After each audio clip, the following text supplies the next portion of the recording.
Hey guys, welcome back. Today, obviously, we're about to get into the second episode of Be My Favorite. I'm a solid 3, 4, 5 episodes behind. Not for lack of wanting to watch, just for lack of time. So, let's just see what we can get through. First episode, I did enjoy. I loved it. Set up a scene that was going to be very interesting.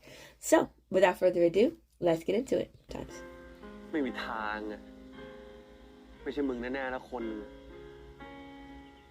มีแต่คนล้อมหน้าล้อมหลังจะไปโดดเดี่ยวอะไรวะ You ever heard the saying? It was from a show or a book, I can't remember. But it basically was like, I feel alone in a crowd of people, right? Like, to this day, I read it or I seen it years ago, and to this day, it stays with me because I hear that, right? I see that. I sometimes feel that, right? Like, I'll be in a crowd of people, and I'll just be like, because I'm like, I see you, and it can be people I know, like people I really, really know, but sometimes you're just so not in a space, whether that's mentally, physically, whatever, spiritually, whatever, and it feels like you're the only one feeling out of place, right?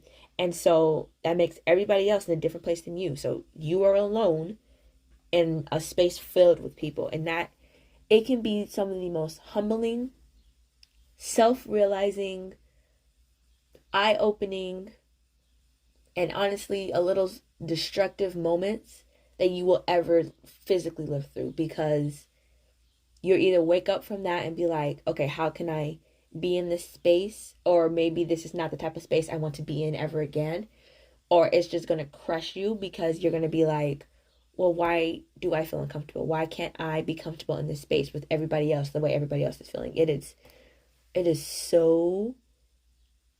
such a brain teaser. It is such a brain teaser. You're not sitting in it. You're trying to make it something else. Just sit in the decision. Put your hand down.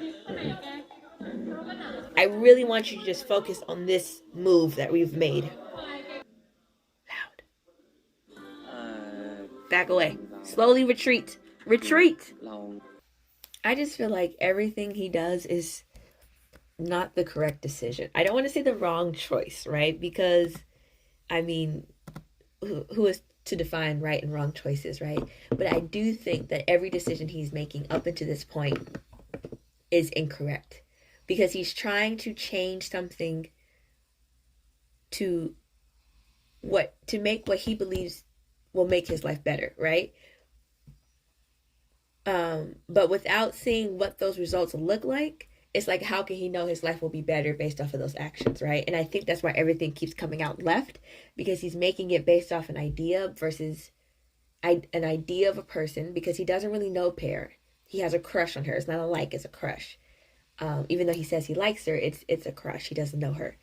And so he's making these moves and these decisions based off an idea of Pear and an idea of Pisaeng, and really an idea of himself, but he's not making them with the knowledge of the future, you know?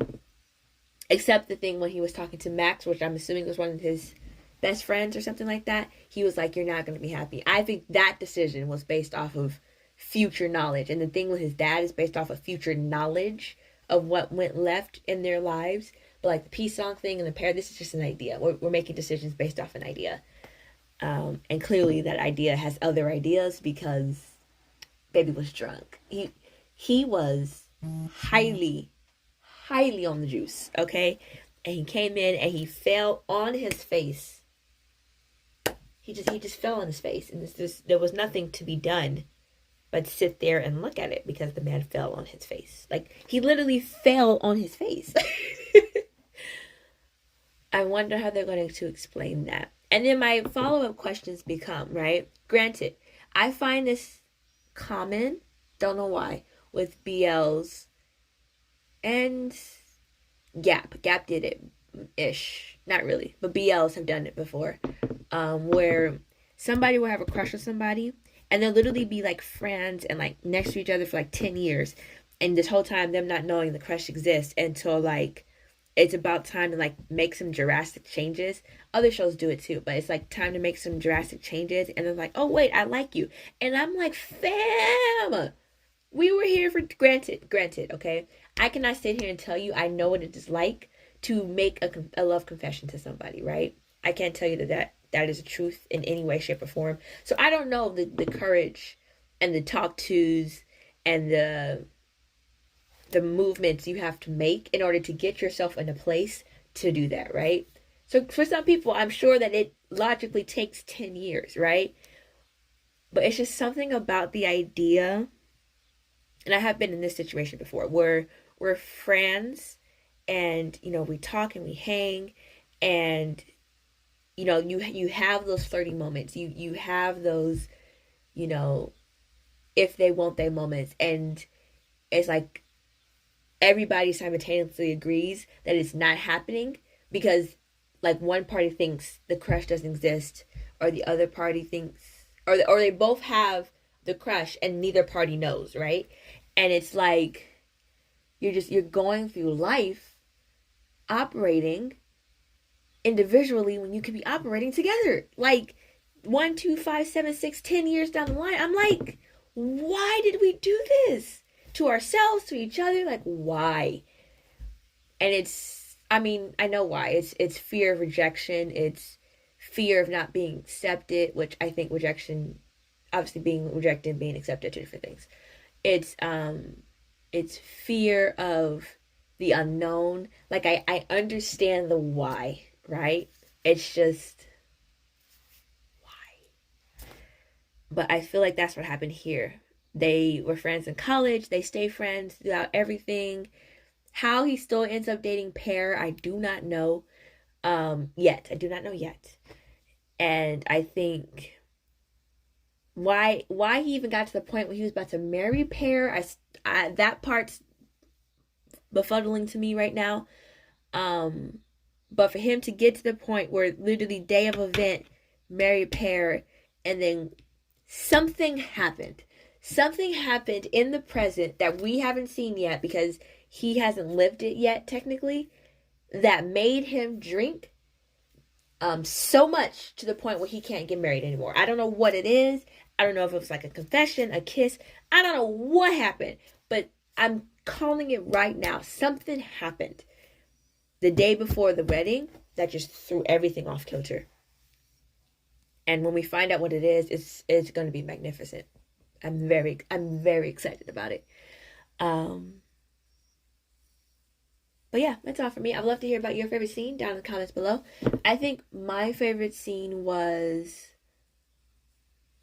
Yeah, okay, so my favorite scene was definitely the bracelet scene. Well, it starts off with them in the parking lot when he's like, well, since you're my friend, you know, Kiwi.